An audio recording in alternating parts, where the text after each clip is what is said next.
Los 12 libros de meditaciones de Marco Aurelio son como un diario muy especial que escribió un emperador llamado Marco Aurelio hace muchísimos años. En estos libros, Marco Aurelio compartió sus pensamientos y reflexiones sobre cómo vivir una vida buena y feliz. Piensa en ellos como mensajes inspiradores que él se escribió a sí mismo para recordar cosas importantes. Marco Aurelio hablaba mucho sobre ser amable, justo y valiente. También decía que es esencial no preocuparse demasiado por cosas que no podemos controlar y que debemos aceptar que la vida puede ser un poco complicada a veces. En sus escritos, Marco Aurelio nos anima a ser buenos con los demás, a aprender de nuestros errores y a ser valientes ante los desafíos. Así que, los 12 libros de meditaciones son como un amigo sabio que nos da consejos sobre cómo ser personas geniales y felices. Es como un manual antiguo pero lleno de sabiduría atemporal. Meditaciones. Por Marco Aurelio. Libro primero. 1. De mi abuelo Vero. El buen carácter y la serenidad. 2. De la reputación y memoria legadas por mi progenitor. El carácter discreto y viril. 3. De mi madre. El respeto a los dioses, la generosidad y la abstención, no solo de obrar mal, sino incluso de incurrir en semejante pensamiento. Más todavía, la frugalidad en el régimen de vida y el alejamiento del modo de vivir propio de los ricos. 4. De mi bisabuelo. El no haber frecuentado las escuelas públicas y haberme servido de buenos maestros en casa, y el haber comprendido que para tales fines es preciso gastar con largueza. 5. De mi preceptor. El no haber sido de la facción de los verdes ni de los azules, ni partidario de los parinularios ni de los escutarios, el soportar las fatigas y tener pocas necesidades, el trabajo con esfuerzo personal y la abstención de excesivas tareas, y la desfavorable acogida a la calumnia. 6. De Diogneto, el evitar inútiles ocupaciones, y la desconfianza en lo que cuentan los que hacen prodigios y hechiceros acerca de encantamientos y conjuración de espíritus y de otras prácticas semejantes, y el no dedicarme a la cría de codornices ni sentir pasión por esas cosas, el soportar la conversación franca y familiarizarme con la filosofía, y el haber escuchado primero a Baquio, luego a Tandasis y Marciano, haber escrito diálogos en la niñez, y haber deseado el catre cubierto de piel de animal, y todas las demás prácticas vinculadas a la formación helénica. 7. De rústico. El haber concebido la idea de la necesidad de enderezar y cuidar mi carácter, el no haberme desviado a la emulación sofística, ni escribir tratados teóricos, ni recitar discursillos de exhortación, ni hacerme pasar por persona ascética o filántropo con vistosos alardes, y el haberme apartado de la retórica, de la poética y del refinamiento cortesano, y el no pasear con la toga por casa, ni hacer otras cosas semejantes. También el escribir las cartas de modo sencillo, como aquella que escribió él mismo desde Sinuesa a mi madre, el estar dispuesto a aceptar con indulgencia la llamada y la reconciliación con los que nos han ofendido y molestado, tan pronto como quieran retractarse. La lectura con precisión, sin contentarme con unas consideraciones globales, y el no dar mi asentimiento con prontitud a los charlatanes. El haber tomado contacto con los recuerdos de Epicteto, de los que me entregó una copia suya. 8. De Apolonio. La libertad de criterio y la decisión firme sin vacilaciones ni recursos fortuitos. No dirigir la mirada a ninguna otra cosa más que a la razón, ni siquiera por poco tiempo. El ser siempre inalterable en los agudos dolores, en la pérdida de un hijo, en las enfermedades prolongadas. El haber visto claramente en un modelo vivo que la misma persona puede ser muy rigurosa y al mismo tiempo desenfadada. El no mostrar un carácter irascible en las explicaciones. El haber visto a un hombre que claramente consideraba como la más ínfima de sus cualidades la experiencia y la diligencia en transmitir las explicaciones teóricas. El haber aprendido cómo hay que aceptar los aparentes favores de los amigos, sin dejarse sobornar por ellos ni rechazarlos sin tacto. 9. De Sexto. La benevolencia. El ejemplo de una casa gobernada patriarcalmente. El proyecto de vivir conforme a la naturaleza. La dignidad sin afectación. El atender a los amigos con solicitud. La tolerancia con los ignorantes y con los que opinan sin reflexionar. La armonía con todos, de manera que su trato era más agradable que cualquier adulación, y le tenían en aquel preciso momento el máximo respeto. la capacidad de descubrir con método inductivo y ordenado los principios necesarios para la vida. El no haber dado nunca la impresión de cólera ni de ninguna otra pasión, antes bien, el ser el menos afectado por las pasiones y a la vez el que ama más entrañablemente a los hombres. El elogio, sin estridencias, el saber polifacético sin alardes. 10. De Alejandro el Gramático, la aversión a criticar, el no reprender con injurias a los que han proferido un barbarismo, solecismo o sonido mal pronunciado, sino proclamar con destreza el término preciso que debía ser pronunciado, en forma de respuesta, o de ratificación o de una consideración en común sobre el tema mismo, no sobre la expresión gramatical, o por medio de cualquier otra sugerencia ocasional y apropiada. 11. De frontón. El haberme detenido a pensar cómo es la envidia, la astucia y la hipocresía propia del tirano, y que en general los que entre nosotros son llamados eupátridas son en cierto modo incapaces de afecto. 12. De Alejandro el Platónico. El no decir a alguien muchas veces y sin necesidad o escribirle por carta, estoy ocupado, y no rechazar de este modo sistemáticamente las obligaciones que imponen las relaciones sociales, pretextando excesivas ocupaciones. 13. De Catulo. El no dar poca importancia a la queja de un amigo, aunque casualmente fuera infundada, sino intentar consolidar la relación habitual. El elogio cordial a los maestros, como se recuerda que lo hacían Domicio y Atenódoto. El amor verdadero por los hijos. 14. De mi hermano Severo. El amor a la familia, a la verdad y la justicia. El haber conocido, gracias a él, a Traseas, Elvidio, Catón, Dion, Bruto.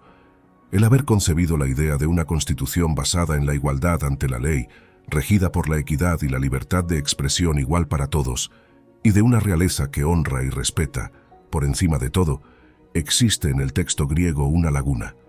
Farquharson, para salvar el sentido de la frase, sobreentiende, en la vida de sociedad, la libertad de sus súbditos, de él también, la uniformidad y constante aplicación al servicio de la filosofía, la beneficencia y generosidad constante, el optimismo y la confianza en la amistad de los amigos, ningún disimulo para con los que merecían su censura, el no requerir que sus amigos conjeturaran qué quería o qué no quería, pues estaba claro. 15. De Maxirno. El dominio de sí mismo y no dejarse arrastrar por nada, el buen ánimo en todas las circunstancias y especialmente en las enfermedades, la moderación de carácter dulce y a la vez grave, la ejecución sin refunfuñar de las tareas propuestas, la confianza de todos en él, porque sus palabras respondían a sus pensamientos y en sus actuaciones procedía sin mala fe, el no sorprenderse ni arredrarse, en ningún caso precipitación o lentitud, ni impotencia, ni abatimiento, ni risa a carcajadas, seguidas de accesos de ira o de recelo, la beneficencia, el perdón y la sinceridad, el dar la impresión de hombre recto e inflexible, más bien que corregido, que nadie se creyera menospreciado por él, ni sospechara que se consideraba superior a él, su amabilidad en... 16. De mi padre, la mansedumbre y la firmeza serena en las decisiones profundamente examinadas, el no vanagloriarse con los honores aparentes, el amor al trabajo y la perseverancia, el estar dispuesto a escuchar a los que podían hacer una contribución útil a la comunidad, el distribuir sin vacilaciones a cada uno según su mérito, la experiencia para distinguir cuando es necesario un esfuerzo sin desmayo y cuándo hay que relajarse, el saber poner fin a las relaciones amorosas con los adolescentes, la sociabilidad y el consentir a los amigos que no asistieran siempre a sus comidas y que no le acompañaran necesariamente en sus desplazamientos. Antes bien, quienes le habían dejado momentáneamente por alguna necesidad, le encontraban siempre igual. El examen minucioso en las deliberaciones y la tenacidad, sin eludir la indagación, satisfecho con las primeras impresiones. El celo por conservar los amigos, sin mostrar nunca disgusto ni loco apasionamiento. La autosuficiencia en todo y la serenidad. La previsión desde lejos y la regulación previa de los detalles más insignificantes sin escenas trágicas.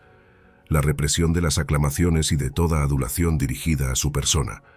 El velar constantemente por las necesidades del imperio. La administración de los recursos públicos y la tolerancia ante la crítica en cualquiera de estas materias. Ningún temor supersticioso respecto a los dioses, ni disposición para captar el favor de los hombres mediante agasajos o lisonjas al pueblo. Por el contrario, sobriedad en todo y firmeza, ausencia absoluta de gustos vulgares y de deseo innovador. El uso de los bienes que contribuyen a una vida fácil, y la fortuna se los había deparado en abundancia, sin orgullo y a la vez sin pretextos, de manera que los acogía con naturalidad cuando los tenía, pero no sentía necesidad de ellos, cuando le faltaban. El hecho de que nadie hubiese podido tacharle de sofista, bufón o pedante, por el contrario, era tenido por hombre maduro, completo, inaccesible a la adulación, capaz de estar al frente de los asuntos propios y ajenos.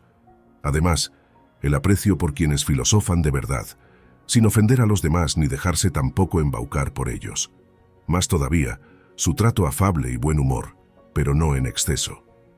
El cuidado moderado del propio cuerpo, no como quien ama la vida, ni con coquetería ni tampoco negligentemente, sino de manera que, gracias a su cuidado personal, en contadísimas ocasiones tuvo necesidad de asistencia médica, de fármacos o emplastos, y especialmente su complacencia, exenta de envidia, en los que poseían alguna facultad, por ejemplo, la facilidad de expresión, el conocimiento de la historia, de las leyes, de las costumbres o de cualquier otra materia.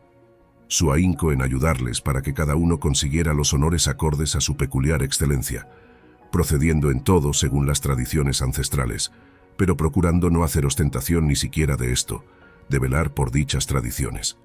Además, no era propicio a desplazarse ni a agitarse fácilmente, sino que gustaba de permanecer en los mismos lugares y ocupaciones. E inmediatamente, después de los agudos dolores de cabeza, rejuvenecido y en plenas facultades, se entregaba a las tareas habituales. El no tener muchos secretos, sino muy pocos, excepcionalmente, y solo sobre asuntos de Estado.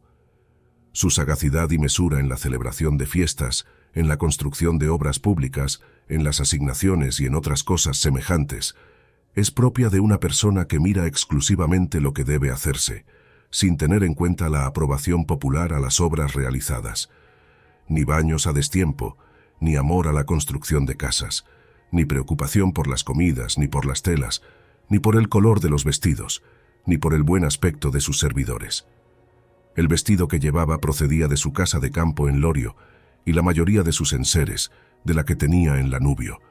Cómo trató al recaudador de impuestos en Túsculo que le hacía reclamaciones. Y todo su carácter era así.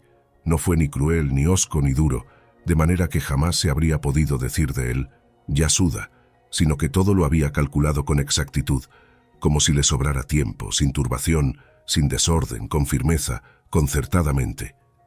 Y encajaría bien en él lo que se recuerda de Sócrates, que era capaz de abstenerse y disfrutar de aquellos bienes, cuya privación debilita a la mayor parte, mientras que su disfrute les hace abandonarse a ellos. Su vigor físico y su resistencia, y la sobriedad en ambos casos, son propiedades de un hombre que tiene un alma equilibrada e invencible, como mostró durante la enfermedad que le llevó a la muerte. 17. De los dioses, el tener buenos abuelos, buenos progenitores, buena hermana, buenos maestros, buenos amigos íntimos, parientes y amigos, casi todos buenos. El no haberme dejado llevar fácilmente nunca a ofender a ninguno de ellos, a pesar de tener una disposición natural idónea para poder hacer algo semejante, si se hubiese presentado la ocasión. Es un favor divino que no se presentara ninguna combinación de circunstancias que me pusiera a prueba. El no haber sido educado largo tiempo junto a la concubina de mi abuelo, el haber conservado la flor de mi juventud y el no haber demostrado antes de tiempo mi virilidad, sino incluso haberlo demorado por algún tiempo. El haber estado sometido a las órdenes de un gobernante, mi padre, que debía arrancar de mí todo orgullo y llevarme a comprender que es posible vivir en palacio sin tener necesidad de guardia personal, de vestidos suntuosos, de candelabros, de estatuas y otras cosas semejantes y de un lujo parecido, sino que es posible ceñirse a un régimen de vida muy próximo al de un simple particular, y no por ello ser más desgraciado o más negligente en el cumplimiento de los deberes que soberanamente nos exige la comunidad. El haberme tocado en suerte un hermano capaz, por su carácter, de incitarme al cuidado de mí mismo, y que a la vez me alegraba por su respeto y afecto. El no haber tenido hijos subnormales o deformes.